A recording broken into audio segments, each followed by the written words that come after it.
Bien-aimés dans le Seigneur, Shalom. Je suis encore très content de vous faire cette nouvelle vidéo pour la gloire de Dieu. Et aujourd'hui, nous allons encore continuer à parler de la sanctification. Avant de tout commencer, j'aimerais que nous puissions faire quelques secondes de prière. Là où vous êtes, ensemble avec moi, fermons les yeux et baissons la tête. Éternel Dieu Tout-Puissant, nous te remercions pour cette nouvelle opportunité que tu nous as offerte.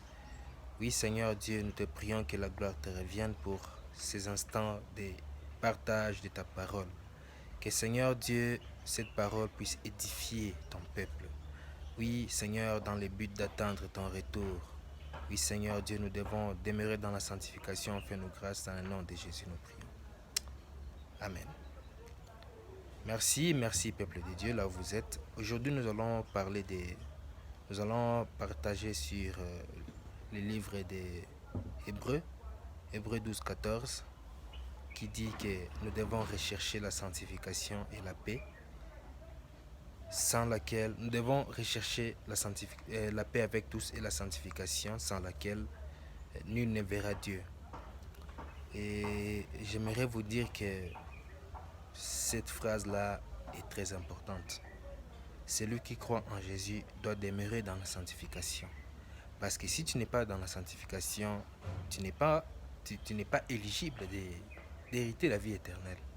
On dit bien avec la sanctification sans laquelle nul ne verra Dieu.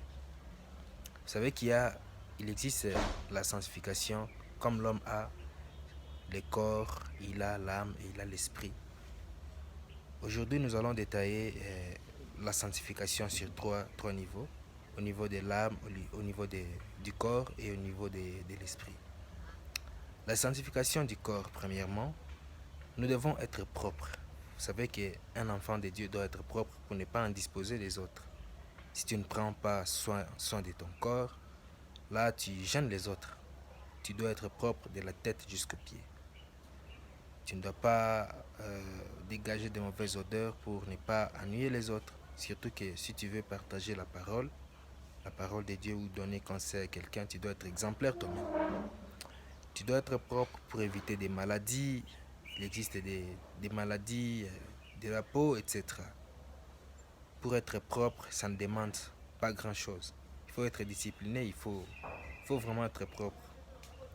Il y a la propreté, il existe des parfums aussi. Quand tu te laves, tu es propre et tu peux mettre des parfums pour sentir bon et être agréable parmi les gens.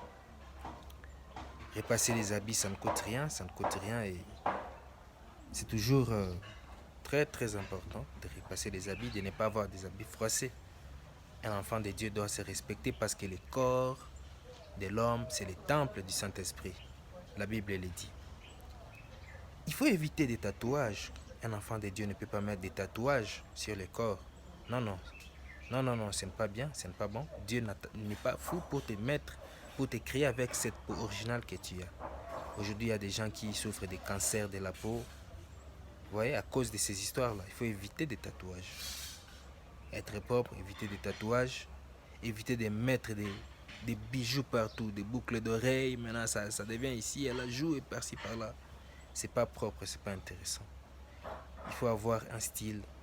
Il y a des gens qui quand ils s'habillent, sa tenue peut coûter $3,000, $4,000. Oui, c'est bien, mais vous savez que tout ça, ce sont des histoires d'ici-bas. Nous ne visons pas la vie ici-bas, mais nous visons la vie éternelle. Et tu ne peux pas acheter des histoires trop chères alors qu'il y a des histoires aussi de bonne qualité qui coûtent moins que ça et que tu peux contribuer avec beaucoup de choses. Tu peux investir avec ton argent et créer des emplois, faire des histoires plus importantes qu'avoir des habits qui coûtent cher. Il y en a plein en tout cas sur ces points-là. Et il y a aussi la sanctification de l'esprit. Vous savez que l'esprit, c'est la partie qui communique avec Dieu. Ton esprit, c'est la partie qui communique avec Dieu. Dieu, dans le livre de Genèse, la Bible dit que la phrase de Dieu, créons l'homme à notre image. L'image de Dieu en l'homme, c'est son esprit. Vous voyez? Quand tu as un esprit qui est sale, qui est souillé, tu n'es pas saint. Comment est-ce que l'esprit peut être essuyé? Par la magie, par la sorcellerie. Vous voyez? Un enfant de Dieu ne doit pas être magicien parce que là, il est en train de faire l'idolâtrie, il est en train de louer les démons. Ce n'est pas bien, ce n'est pas sain pour un enfant de Dieu. Nous n'avons que Jésus que nous devons adorer et louer tout le temps. Nous devons éviter la magie. Un enfant de Dieu ne peut pas être magicien. Il faut éviter la sorcellerie. Il faut éviter la sorcellerie à tout prix. Certains disent que la sorcellerie n'existe pas, mais ça existe. Il y a des sorciers. Un enfant de Dieu ne doit pas avoir des histoires obscures. Il y a aussi la sanctification de l'âme. Avant de parler de la sanctification de l'âme, nous devons savoir qu'il y a une différence entre un homme normal et un fou. Le fou, c'est un être vivant comme nous, mais il est aussi vivant, je disais. Le fou est vivant, il a le corps, il a l'âme, mais il n'a pas l'esprit. Un homme normal a l'esprit. Un homme normal réfléchit. Un homme normal prie. Il peut parler à Dieu. Mais un fou ne peut pas prier. Il ne peut pas parler à Dieu.